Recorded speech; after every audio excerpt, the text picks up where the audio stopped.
हम लक्ष्मी चौधरी यहाँ सब गोटे के प्रणाम करे छी। आई हम आंगूर धरबो के एकटा गीत गाबि रहल छी। गीत नीक लागत त लाइक शेयर सब्सक्राइब करब और गीत के अधिक से अधिक शेयर करब। धन्यवाद। जखन ही सिया जी के अंगुली धारा ओला अंगुली धारा ओला नयना झुकी झुकी जाय जखन ही सिया जी के अंगुरी धारा ओला अंगुरी धारा ओला नैना झुकी झुकी जाय नवा नवा नेहाज जोड़ी गेला सखी हे से जोड़ी गेला सखी हे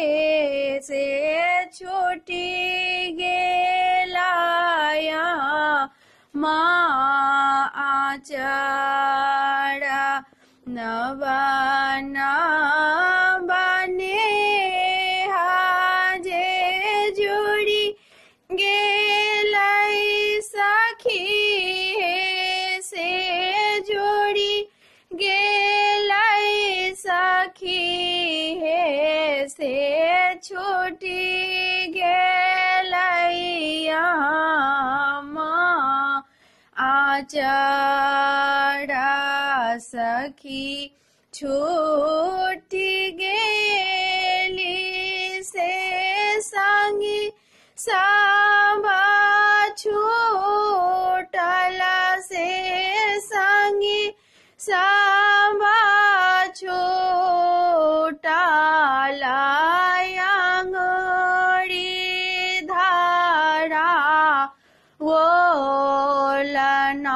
ओलनाथ जखन ही सीता जी के अंगुरी धारा ओला अंगुरी धारा ओला नैना झुकी झुकी जाय नगारा का सखी साबा भेली नीरा मोही से भेली नीरा मोही से अंगुरी जे देली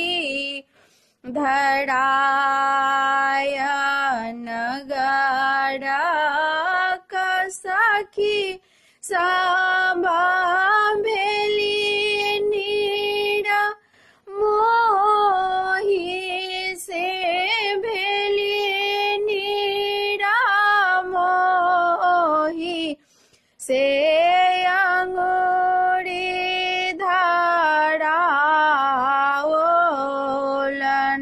ओलनाथ इहो रघुवंशी प्राण आपन भेला प्राण आपन भेला सहोदरा छूटी छूटी जाय जखन ही सिया जी के अंगुरी धारा ओला अंगुरी धारा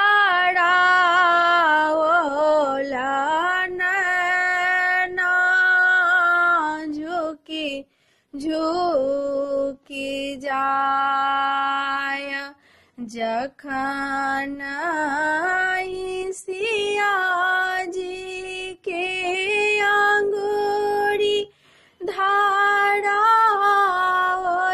से अंगूरी धारावल नैना झुकी झुकी जाए। धन्यवाद।